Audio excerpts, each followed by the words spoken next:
Olá, pessoal. Espero que vocês estejam bem. Vamos aqui retomar a nossa análise do direito coletivo do trabalho, hoje com o relevante tema dos princípios de direito coletivo do trabalho. Lembrando que, para nós, princípios são proposições gerais, não é, que nós podemos inferir da nossa cultura, do nosso ordenamento jurídico, e que influenciam a aplicação do direito, a interpretação do direito, e são relevantes para que nós possamos aqui, nesse início de explanação, compreender um pouco mais sobre a estrutura do direito coletivo do trabalho no Brasil. Vamos começar pelo princípio da liberdade sindical, que tem previsão constitucional lá no artigo 8º. Vejam aí na Constituição de vocês o que estabelece a Constituição da República. Um minutinho, deu problema aqui no meu mouse.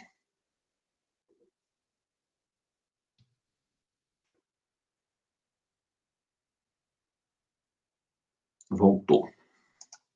Abram aí a Constituição de vocês, no artigo 8º, que em seu caput estabelece que é livre a associação profissional ou sindical, estabelece normas referentes a essa liberdade sindical. A primeira delas diz que a lei, que é a do inciso 1, não poderá exigir autorização do Estado para a fundação de sindicato, ressalvado o registro no órgão competente, vedadas ao poder público a interferência e a intervenção na organização sindical.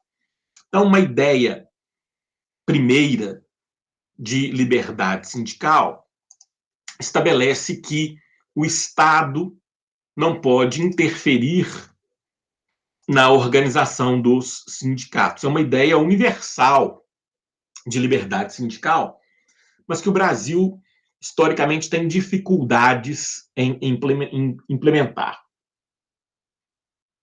Porque nós vamos ver ao longo das explanações sobre direito coletivo que o nosso ordenamento preferiu um modelo sindical corporativista ao longo dos anos, e esse corporativismo ainda não foi extirpado do sistema jurídico brasileiro, não obstante essa liberdade sindical prometida, mas não cumprida, prometida no artigo 8º caput, no artigo 8º inciso 1 da Constituição da República. Mas quando nós falamos, então, em liberdade sindical, nós queremos dizer que o Estado não deveria interferir na organização coletiva. Os trabalhadores devem se organizar livremente. Os patrões devem se organizar livremente. Mas isso aqui no Brasil encontra alguma resistência que nós vamos discutir ainda em outros vídeos. Nós podemos pensar num conceito de liberdade sindical, primeiro, como direito fundamental, né? Porque fixado no artigo 8º da Constituição da República, portanto, dentro do conjunto dos direitos fundamentais. Ele pode ser individual e coletivamente considerado. Individualmente, o trabalhador tem o direito de ser ou não ser sindicalizado. Ele pode escolher ser ou não ser associado ao sindicato. Mas é um direito fundamental que também coletivamente deve ser considerado na medida em que o sindicato não pode sofrer ingerência estatal. E esse direito fundamental garante ao ente coletivo atuação autônoma em relação ao Estado e em relação aos demais sujeitos coletivos envolvidos na relação. Devem os representados pelo sindicato definir a sua estrutura interna, e essa liberdade deveria ser ampla como um direito fundamental merece ser visto. Mas nós vamos ver que no Brasil a liberdade sindical não é tão ampla assim. Eu sugiro a vocês a leitura da doutrina sobre liberdade sindical, porque ela traz diversos contornos dessa liberdade, diversos modelos de liberdade sindical no mundo, o modelo, por exemplo, da Organização Internacional dos Trabalhadores, da Organização Internacional do Trabalho, da OIT, né, OIT, e outras experiências que são interessantes. Para a nossa análise aqui, vamos ficar com a noção de, primeiro, na perspectiva individual, ninguém é obrigado a ser sindicalizado, ninguém é obrigado a manter-se sindicalizado, ninguém pode ser compelido a sindicalizar-se ou a deixar o sindicato. Essa é a perspectiva individual. No âmbito coletivo, essa liberdade pressupõe a não intervenção, a não interferência estatal nos rumos da entidade coletiva. Mas, na prática, nós sabemos que os patrões atuam contra o sindicato, não raras vezes, e que o Estado brasileiro atua contra o sindicato, não raras vezes. Né? O patrão, por exemplo, muito comumente, cria no âmbito próprio ou de suas representações coletivas listas sujas. É uma lista de não contrate fulano porque ele é do sindicato, não contrate ciclano porque ele participou da assembleia sindical, ou dispense fulano antes que ele se candidate a dirigente sindical, ou não promova fulano porque ela participa da direção do sindicato. Então, o patrão, não raras vezes, comete atos antissindicais. E o Estado brasileiro também comete atos antissindicais ao, por exemplo, exigir o modelo de unicidade sindical contra o modelo de pluralidade sindical preconizado no mundo. Ou o Estado exige mais do que deveria para o reconhecimento da existência de um sindicato, ou reconhece um sindicato em detrimento de outro, ou divide um sindicato, ou reconhece a divisão de um sindicato quando não deveria, ou seja, também o Estado brasileiro encontra dificuldades na preservação da liberdade dos sujeitos coletivos. Com relação a esse item, ele merece uma leitura mais aprofundada na doutrina. Né? E aí eu sugiro o livro do professor Maurício Godinho Delgado, Curso de Direito do Trabalho, e também o meu Manual de Direito do Trabalho. Muito bem. Outro princípio relevante é da interveniência sindical na normatização coletiva. Talvez seja o mais relevante dentre os princípios, porque pressupõe que a norma jurídica autônoma, a sua produção é sui generis, né, como eu já disse no vídeo anterior, é tão relevante que exige a presença do sindicato na sua construção. Doravante, gente, quando eu falar sindicato, eu quero me referir ao sindicato dos trabalhadores. Quando eu tiver que falar da representação patronal, eu direi sindicato patronal ou sindicato dos empregadores. Quando eu digo sindicato, eu estou dizendo sindicato de trabalhadores. Então, ele é essencial ao processo negocial coletivo, ele é indispensável para que nós tenhamos a produção da norma jurídica autônoma. Não se constrói direito novo via negociação coletiva fora do sindicato, sem o sindicato. É ele quem está legitimado a negociar com o patrão, seja o patrão isoladamente, e aí produzindo acordo coletivo do trabalho, seja o patrão coletivamente considerado em seu sindicato com a produção da convenção coletiva de trabalho. Então, a interveniência sindical é indispensável para a normatização coletiva. O próximo princípio, também relevante, é o da equivalência dos contratantes coletivos. Juridicamente falando, nós não temos desigualdade natural entre os sujeitos coletivos que demande ou que exija a intervenção estatal para a sua correção.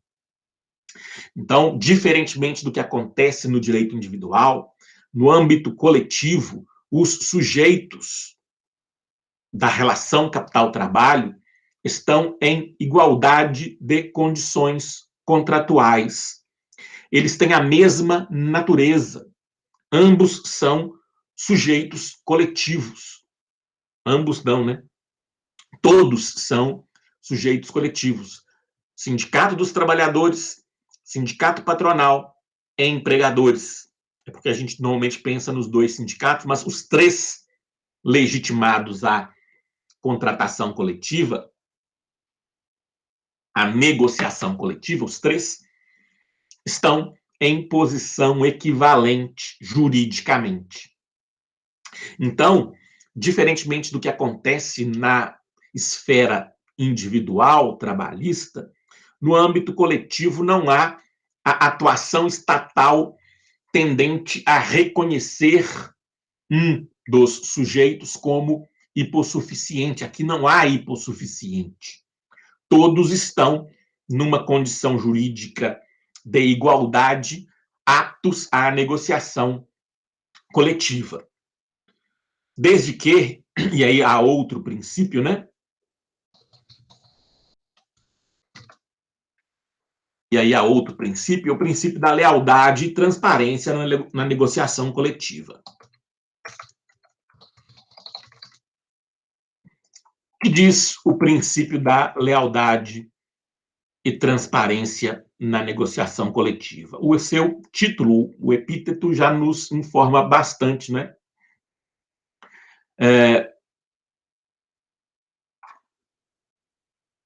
Para que haja uma negociação coletiva justa, equânime, que possa produzir um resultado normativo autônomo equilibrado, todos os envolvidos na negociação coletiva devem agir com lealdade, com transparência. O acesso a informações ele deve ser dado aos pactuantes, aos negociantes, de modo igual, com boa fé, sem desequilíbrio, sem subterfúgios, sem falsear a realidade. Isso é o que se espera da negociação. Às vezes acontece, outras vezes não, mas por princípio é o que deveríamos ter. Outro princípio muito relevante, no mesmo status da interveniência sindical na normatização coletiva, ao meu sentir, né? Porque todos formalmente têm o mesmo status de princípio, mas para mim também muito relevante é o princípio da criatividade jurídica da negociação coletiva. Vejam que o sistema brasileiro de direitos do trabalho ele permite, como nós já vimos, que particulares, que entes não estatais criem norma jurídica geral, abstrata, erga omnes, pro futuro, que entes coletivos criem normas jurídicas que vincularão com força de lei, como se lei fossem essas normas, os sujeitos representados naqueles seus contratos individuais de trabalho. Então, a negociação coletiva cria norma jurídica e não mera cláusula contratual. E aí, esse é um dado muito relevante que eu já destaquei no vídeo anterior e gostaria aqui novamente de ressaltar. O resultado de uma boa negociação é o direito trabalhista novo, que vai melhorar a vida da categoria e, consequentemente, a vida do cidadão. É algo absolutamente essencial nos dias atuais. Muito bem. Esses princípios aqui vistos, liberdade sindical, interveniência sindical na normatização coletiva, equivalência dos contratantes coletivos, lealdade, transparência, criatividade jurídica da negociação, eles são muito bem estruturados na doutrina, observados na jurisprudência, de simples compreensão doutrinária e não foram impactados pela reforma trabalhista.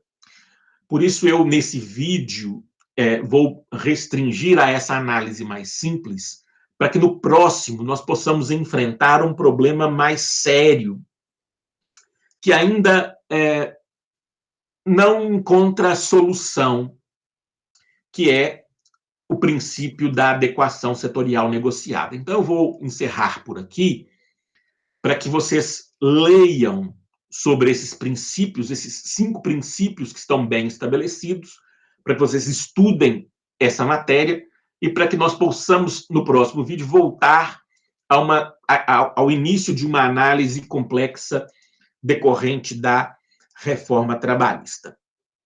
Muito obrigado pela atenção de sempre. Até mais.